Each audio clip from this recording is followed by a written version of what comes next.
My name is Ken Frank. I'm the writer-director of Family Obligations. I'm Chris Mollica. I'm one of the lead actors and co-editor. Hi, I'm Chandler. I play Melanie in the film. Hi, I'm Kevin. I'm the assistant director and other co-editor. Do you have a last name? Oh yeah, did I not say my last name? I'm Chandler Rosenthal. Sorry. Your share. Yeah. This is Kevin Wolfring. Oh, yes. And I'm Shawna Brandle. I'm the executive producer of In the Garage Productions and of Family Obligations. What if he just goes by Kevin? Like That's it. Now you're like Cher. Or Beyonce. Or Beyonce. Yeah, you don't even need a last name. You're the Rob guy Slater. It's like from the Robin. Minions. So many. Minions Right. guys. Yeah. Kevin. I don't want to be dancing on my own. Fun film. You said that you wanted to talk about the budget, and I read a line. Right, You yes. spent $16,000. Yes. So very one small. thing I want to congratulate you on is the intense and beautiful amount of CGI in this film. Yeah, exactly. We actually, ironically though, there is one. Well, there's a couple of things that qualify as VFX shots, but there's one true VFX shot, which is when we shot. In one scene, Mia puts a sticker, like a printed out photo, on Chris's shirt, and then in the next scene we shot, we forgot the sticker and actual. You added it. So we did digitally add the photo in post. With the work of Peter Jackson and What a Workshop. Let me of actually course. say with the work of his name is Jan Clear. He's a very, very talented colorist, DP, VFX artist, and we really we have to go back to set. We have to get another day of shooting. And he said, all right, let me take a look at it. And that saved us, honestly, a lot of money. We did not have to go back and shoot another day. Actually, so, that's cool. yeah, it worked Fun out. fact is amazing. So yeah, it was a fun fact. That is VFX. Otherwise, everything was in camera, as they say. Ken had me do most of it motion capture, and then he said, "We're scrapping this." We threw. I don't like the sound of his voice. Yeah, he's so like, we dubbed in we dubbed in Jeremy Levy's voice. Yeah, and then we. The voice of Bumblebee. Nice. He's in everything. Yeah. No, but that's a joke. But the thing about the thing about the photo is very serious. Yes. Okay. And so who all gave money to your movie? You're looking at it right here. It's self-funded. Yeah. So this one, and then not you. and that one, and then this one. Yeah. So my sister Brett Brandle and I are the sort of money people, On that such side of as the we camera. are. The executive producers were completely self-funded. I don't know if we could crowdfund, but it feels like there are so many more worthy products and projects like cure cancer, help the homeless, that sort of stuff. I mean, art is good too, but Yeah. And to move at the pace at which we wanted to move, Yeah. and to make the movie the way we wanted to make it. To not wait for money, to not have a 6-month window where we're fundraising, where we can go right from concept to shoot the way we want to. That's how we were able to do it. And whose apartment building was that? I read online. Ours. Yeah, ours. Okay, so your apartment building. Yes. Yeah, and also the other apartment is my mom's apartment, who also lives in that building. So That's a fun way to save money. yeah, I Yeah. mean, she was No really permits great. needed. Right, exactly. Unless we you were deny all. yourself the We were ability all to yeah, film. We did. and that was why have we. a permit in Long Beach. They kept asking Right, for and that's more. why we used our daughter, because we did not have to have all the SAG rules for kids, because we used our own child. I taught her she's while a she was on set. She's a she's a non-professional non-professional. actor. Come on, So we didn't we need to have a adhered to the tutor on rules. set and Yeah. the hours. So we tried to find the ways in which we could do this. So with you, Yes. how did you or you can both answer this question. How do you prevent this from getting really awkward with because you've never really met before, and then you have to act romantically interested, and that's always very strange and awkward, and it doesn't matter, how much people practice, because one of the critiques of films is that these people have no chemistry, and it's not even sometimes about chemistry. It could be like a best friend thing, Sure. How does It was not incredibly get awkward. It was incredibly awkward. It's The awkward truth now. is, I don't. there's This a- conversation's making me. Yeah, I feel a little I mean, uncomfortable. how did you not act like dull or icked out by each other? Honestly, I'll say it. Chandler's really wonderful to work with. She's a wonderful person, and as an artist, she's open and giving.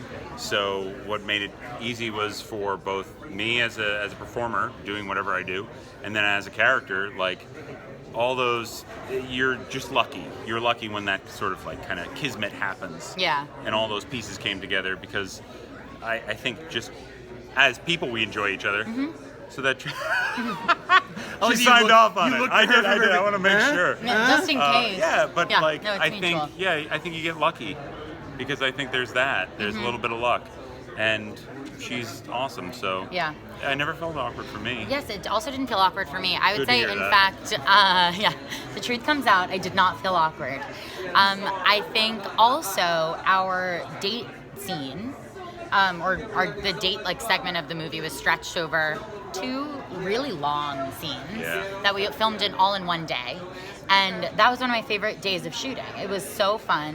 The scenes are very well written, and I think we just had like a lot of room to play around with each other and make it feel normal. Yeah, There also is a lot of built-in awkwardness that's so fun. Yeah, but it was very natural. I think, especially for even the bridge part where we shot on the bridge, we like just kind of rolled into it.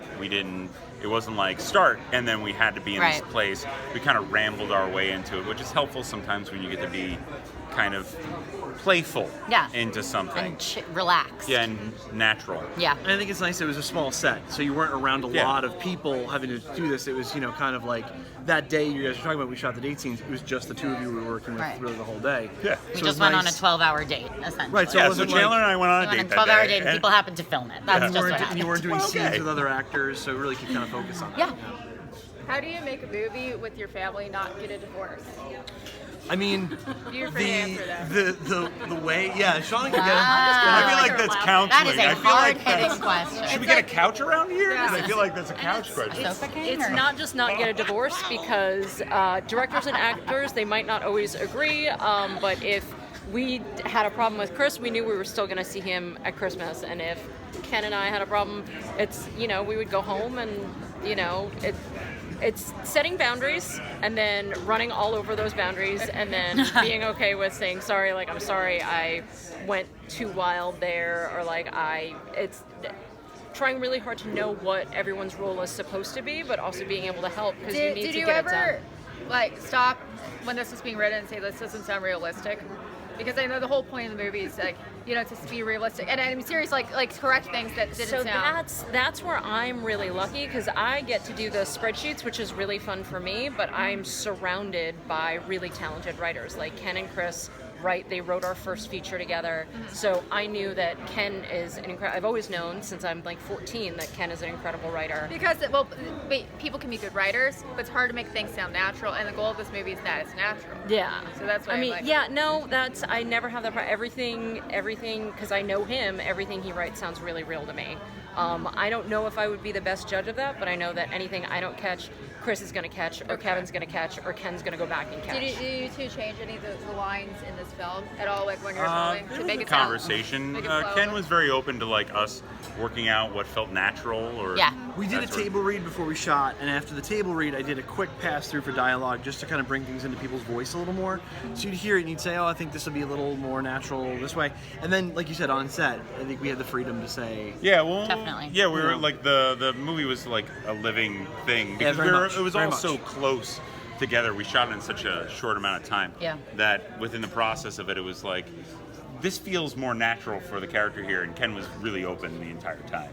No, and I think really you rely on the actors to read the script, and you have to trust that they get what they're supposed to be doing. And then once you feel like the actor gets what they're doing, then you really will let them go. Or I'll let them go and say, you definitely get what the scene is. So if you make a change, it's not going to take it in some wild direction. It's working within a framework. Exactly. Yeah. It's working within a framework. No monsters ever entered into we were never like, and so then I think I'm fighting something gigantic. If there was a fundamental misunderstanding of the scene, then it would be like, we have to go back to word for word. But since everyone kind of got what the scenes were, then you have the trust to kind of let your guard down and say, all right, try it the way you want to try it. And that usually works out better. And also, when this fellow is not working for Dr. Gru in the Despicable Me series, he's actually a film director. Oh, yeah. Yes. So it's funny because we called him Kevin. Kevin was Ken's former student, and then he was our babysitter. But because there's Kevin the Minion, Kevin the dog in the movie Up. Oh yeah. So Kevin Kevin the bird. Kevin the bird in the movie Up. Kevin the dog is a stuffed animal. So Kevin is often. There were a lot of icons for me to fight with Kevin. The Brandle Frank girls. Yeah. So Kevin, but he is he's directing our next feature. I am indeed Sofa King, written by our star Chris Mollica. I'm dancing independently. And he will also be in that again. Along with Chandler. Who is one of the leads in the film. And Ken will be DPing it. So it is, again, the family obligations family. The team. Mixed around. Nice. And swapped into different roles now. Yeah. Is that going to be self-funded too? Yeah. That is, yes. Okay. That is another In the Garage Productions. Yeah, I have a lot of carefully arranged spreadsheets. They're still getting filled out to see how we can get the most bang for our buck. And actually, why this festival, if I may ask? Why did you want to, or whoever wants to answer it? Why this festival? Austin's just a great city for film, and this is a huge festival. And as a writers-centered festival, I think as a production company, we really feel our strong point is story, Okay. and that we really believe in telling strong stories.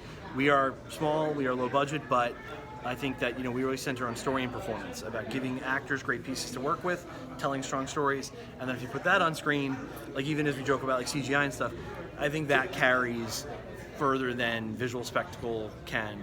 So We want to connect to something. Austin is really a place for that. It really values writing. So you did it. You I'm set it up. gonna start a street fight with you. Why? Because you like the CGI stuff? Yeah. Oh, okay. I'm gonna be Peter Jackson, and I'm studying special effects. Oh well. That's And I also my filmmaking great work in animation. it. I'm gonna Don't worry. start a street fight. You're You gonna better- be fine. I We're have the a- ones who are I struggling. have This is like a great, fist I have a great going and- face for animation, Yes. meaning my voice is fine You for animation. also So please you probably sign me up. Yes. I'm not. Like some years ago, I had reconstructive plastic surgery, and I can give you the name of my doctor if you want to through with you. Yeah, I was For gonna say. throwing shade at. You're at- gonna be fine. Yeah. In the long run, Like- your job is gonna end up paying more than my job, so don't feel bad about it at all. All right. No. But actually, I mean, you do have a good point, which is strong writing carries you far. We hope. So. We hope. Yeah. I like that. Yeah. That's hedging the bets. No, but so anyway, when you are in the future writing other material, are you ever going to step out of like this time period and write stuff like I don't know, like Little Women era or other? There's like or certain old things. New York. You have access to I think the the 50s oldest are calling you. at one 50s, point. but I'm not kidding. kidding. Like the architecture You feel in the 50s are New calling York and Right. on Long Island. Right. There you go. You could You do, could do that, any yeah. of those things. There In Manhattan, are Long Island, stories yeah. there's stories that I thought of that have been like say 50s, 60s, 70s. It's something I mean in the film world that's really hard to pull off Yeah. because the design elements are so high. So I mean never say never, Yeah. but it'll be tough. No, but it'd be cool because you have It'd be very access cool. to all of those things. Yeah, You and have being in New York access is to art. inspiring. It is very very You much have inspiring. the beach, You have these beautiful things Yeah. that you can do. You can shoot as backdrops, absolutely. Okay, and where do you want to be acting? In I'll get back to you on camera. I think all time periods are good for me. No, I mean, but what kind of Wow. projects are you planning to Man take for on? all seasons. Like Planning this is to. your opportunity to brag away and get hired. Okay. Like say what you want I've to got do. a wonderful script that's based in the 80s that really kind of plays around with kind of the social mores Also of the Long time. Island? Also Long Island. Plays around with like how just kind of the ideas of social identity and sexual identity of the time and kind of tries to turn them on their head. So I think it plays a lot to what we're dealing with today. So I like the 80s. I was born and raised in the 80s, and for some reason I have a great affection for it. Like most of us, Yeah. hungry like the wolf. What's the question? Where do you like? You're basically asking. Hey everybody, hire us, all of us.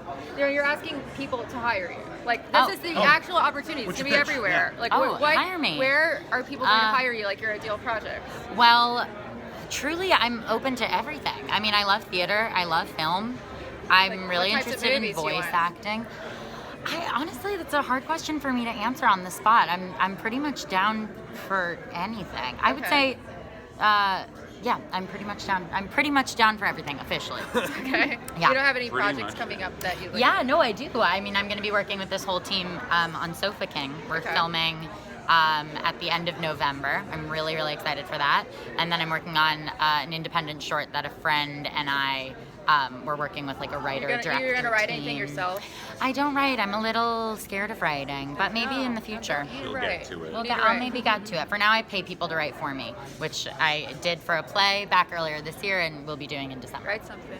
I know. I should. You I have should. to like do it in your life, not just for me, for yourself. You're right. No, I like should. you have to. I know. Like, okay. She'll do it. And then like for you two, what do you want to end up promoting on here? I mean, obviously your movie, but what else? Well, do you yeah, wanna- Sofa King. I definitely After would like Sofa to promote. King. After Sofa King, After Oh, Sofa like- King, I'm working on a musical right now, a movie musical called Numb Waiter. That's cool. I like the title. Thank you very Great much. title. It's kind of like if Dog Day Afternoon met Aladdin. Chorus Line met Cheers. Yeah.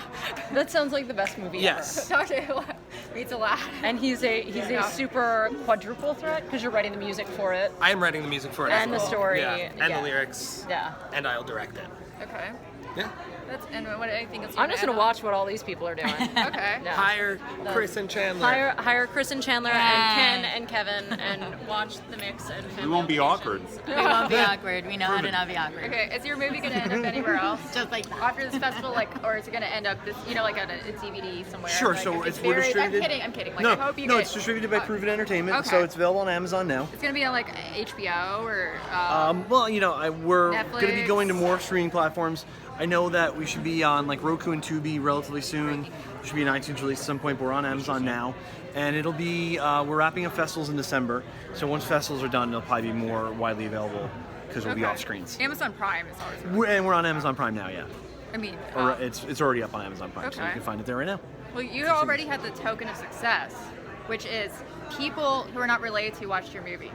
Yeah, which is really nice. And Sometimes you also didn't pay sometimes they them. review that, and if you're watching this and you want to review our movie, please review our movie. Yeah. Let's review it. It's a cute movie. It's realistic. It's kind of mumblecore, I would classify it.